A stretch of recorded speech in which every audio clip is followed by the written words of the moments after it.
আমরা বেশিরভাগ মানুষ রমজান মাসে ফজরের নামাজ পড়ে এসে ঘুম দেই।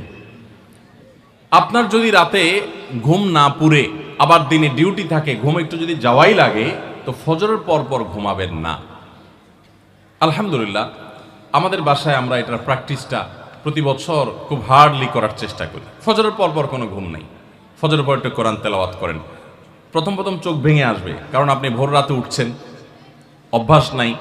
তো যাতে চোখে ঘুম না আসে সেজন্য নানান বুদ্ধি বাইর করেন, করে ঘুম দূর করেন, একটু উঠবস করেন। ওই টাইমে বসে ফজরের পরে আপনি তেলাওয়াত করেন, জিকির আজকার করেন, সকাল সন্ধ্যার দোয়াগুলো পড়েন, এটা দোয়া করেন, রমজানের কিছু আমল করেন। এশাকের নামাজের ওয়াক্ত হয়ে গেছে, 2 রাকাত নামাজ পড়ে এরপর আপনি পারলে দরকার হলে শুয়ে যান, কিন্তু ফজরের পরপর শুয়ে যাবেন না। এটা একটা ভুল, কারণ নবী করিম সাল্লাল্লাহু আলাইহি সাল্লাম সকালের এই সময়টার জন্য দোয়া করেছেন, আল্লাহুম্মা বারিক লি উম্মতি ফি বুকুরিহা, আল্লাহ আমার উম্মত জন্য সকালের সময়টাতে বরকত দান করুন। আর ওই সময় আপনি ঘুমায় থাকছেন। তো রমজান মাসে আমরা এটা একটা ভুল করি, এটা আমরা করব না যথাসম্ভব। অনেকে রমজান মাসে সাহারির খাবার এমনভাবে খায়, এক সময় আমরা দেখেছি ছোটবেলায় যে অনেক মুরব্বীরা আছেন রাত 12টা 11টার দিকে উঠে সাহারি খেয়ে তারপর শুয়ে পড়েন। এটা যেমন একটা ভুল ছিল, সাহারি হলো শেষের দিকে খাওয়া উত্তম, ওনারা খাইতেন আগে। অতিরিক্ত সতর্ক যেটাকে বলে, এত আগে কেন খায়? যে শেষের দিকে খাইলে রোজা হয় না, না হয় জন্য 12টার সময় 4-5 ঘন্টা আগে খেয়ে ধুয়ে দিলাম। এটা হলো বেশি সতর্ক হওয়া। বেশি সতর্ক বুঝেন? এক লোক দোতলা শুয়ে আছে ফ্লোরে, তো একটু পর পর মাথা উপরের দিকে উঠে ফেলতেছে। কেউ জিজ্ঞাসা করলো, কি ব্যাপার, তুমি কি এমন কেন করতেছো? ফ্লোরে শুয়ে আসো চিত হয়ে, একটু পর মাথা উঠাও কেন? তো লোকটা বললো, নিচের ফ্লোরে একজনে সুই সুতা দিয়ে কাপড় সিলাইতেছে, তো এইভাবে সেলাই করে টান দেন উপর দিকে। তো বলে যে সতর্ক থাকতে তো দোষ নাই, যদি ফ্লোর ভেদ করে আমার মাথায় লাগে, এই জন্য মাথা উঠে ফেলতেছে। তো এটা অতিরিক্ত সতর্কতা হলো না? সতর্কতা ভালো, কিন্তু অতি সতর্কতা ভালো না। সাহারি অনেকে রাত 12টা 1টার সময় খান, এটা হলো অতিরিক্ত সতর্কতা। এত বেশি ভালো না, এত অতিরিক্ত সতর্ক হওয়া বরং নিষেধ। হাদিসে নবী সাল্লাল্লাহু আলাইহি ওয়াসাল্লাম আমাদেরকে সাহারি শেষের দিকে খেতে বলেছেন। এখন আরেকটা ভুল হলো, অনেকে সাহারি এত শেষে খান যে মুয়াজ্জিনের সাথে ওনার কম্পিটিশন হয়। মুয়াজ্জিন মাইক ধরে, মাইকের সামনে দাঁড়ায় মুয়াজ্জিন ঘড়ির দিকে তাকাতে তাকে টিক টিক টিক টিক আগাইতেছে কাটা। মুয়াজ্জিন প্রস্তুতি নিচ্ছে যে আল্লাহু আকবার করে হাঁক দিবে, আর উনিও ওইদিকে প্লেট হাতে গ্লাস হাতে খাবার খাচ্ছেন, ধুমায়া খাচ্ছেন, এবং কম্পিটিশনে লিপ্ত হয়েছেন যে মুয়াজ্জিন আগে আল্লাহু আকবার বলে না, তিনি আগে গিলে শেষ করেন। এরকম কম্পিটিশন হয় কি হয় না? বেশিরভাগ লোক, বিশেষ করে আমাদের যে কোনো কাজে আমরা একেবারে শেষ মুহূর্ত পর্যন্ত না ঠেকালে ভালো লাগে না। এই যে একদম আজান হওয়ার আগ মুহূর্ত পর্যন্ত খেতে থাকা, অনেক সময় দেখা যায় যে ভেতরে যাইতে যাচ্ছে আজান পড়তেছে, এখনো আমার গলার নিচেও নামে না, এদিকে আল্লাহু আকবার শুরু করে দিছি, আল্লাহু আকবার শুরু করতেছে, তখনও চাপাই দিছি, এবার ফালাই দিছি।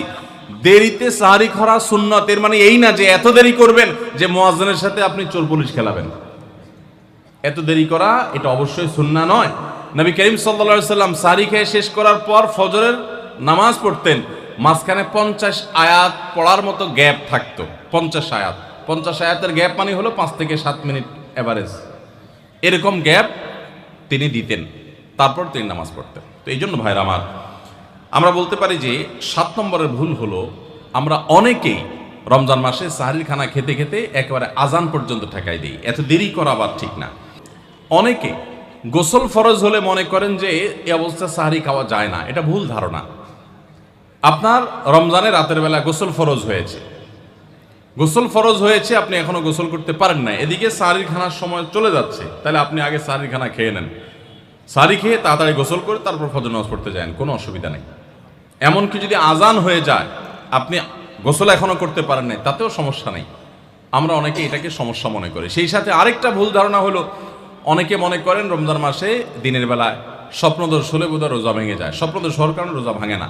স্বপ্নদোষ হয়েছে, আপনি রোজা কন্টিনিউ করবেন, এই রোজা রাখতেও হবে না, কোনো অসুবিধা নেই, কারণ এটা আপনার ইচ্ছায় না। আমরা অনেকে যদি সাহারি খাইতে না পারি তাহলে আর ওই দিন রোজা রাখি না। অনেক লোক আছে বলে যে আজকে সাহারি খাইতে পারি না, এই জন্য রোজা রাখি না। তো সাহারি না খাইতে পারলে রোজা রাখবেন না কেন? সাহারি খাওয়াটা সুন্নত আর রোজা রাখাটা ফরজ। আপনার সুন্নত ছুটে গেছে, কোনো অসুবিধা নেই। সাহারি না খেলে রোজার কোনো অসুবিধা নাই।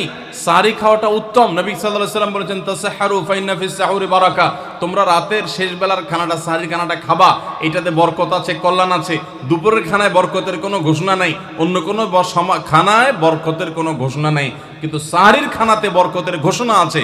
এই জন্য আমরা সাহারির খানাটা মনে না চাইলেও অল্প স্বল্প কিছু হলেও মুখে দেওয়ার চেষ্টা করব, কারণ সেখানে বরকত আছে, কল্যাণ আছে। কিন্তু কোনো কারণে সাহারি মিস হয়ে গেছে, ঘুম থেকে উঠতে পারেন নাই, আজান হয়ে গেছে, তাহলে এই অজুহাতে রমজানের ফরজ রোজা না রাখার কোনো সুযোগ নাই। কষ্ট একটু বেশি হতে পারে ওই দিন, তাতে কিছুই হবে না, আমরা একেবারে মরে যাব না। ধৈর্য ধরা শিখতে হবে। ইমানদারকে আল্লাহ তাআলা সবর করা শেখাচ্ছেন রমজানের মাধ্যমে। এই জন্য ভাইরা, কোনোদিন সাহারি মিস হইলে ওই দিন রোজা মিস করা যাবে না। সাহারিতে আমরা বেশিরভাগ মানুষ একটা সুন্নাত আমল করি না, সেটা হলো খেজুর খাওয়া। সন্ধ্যার সময় ইফতারিতে যখন আমরা সাহারি খাই তখন তো সবাই আমরা জানি, আমরা ইফতারিতে যখন খেজুর খাই তখন তো আমরা সবাই মোটামুটি জানি যেটা সুন্নত। কিন্তু সাহারিতে খেজুর খাওয়া যে সুন্নত, এটা ম্যাক্সিমাম মানুষ আমাদের দেশে এখনো জানেন না। নবী করিম সাল্লাল্লাহু আলাইহি ওয়াসাল্লাম বলেছেন, নি'মা সাহুরুল মুমিনি আত-তামার, ইমানদারের সবচাইতে উত্তম সাহারি হলো খেজুর।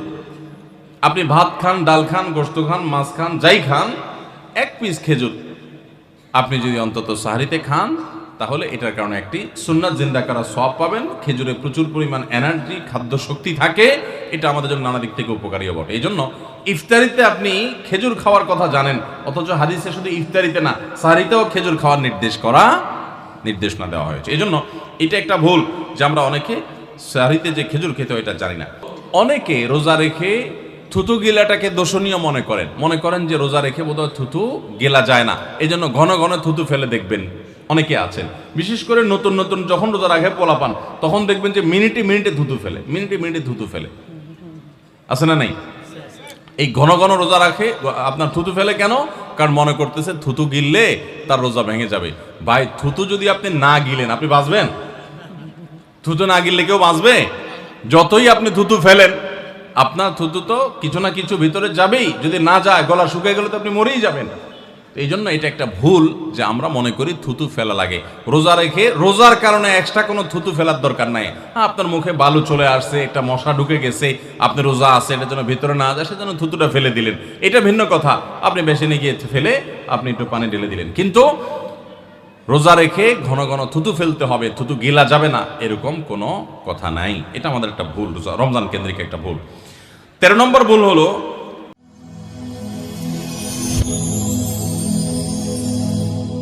Rose TV 24. Enjoy by listening to the Holy Quran.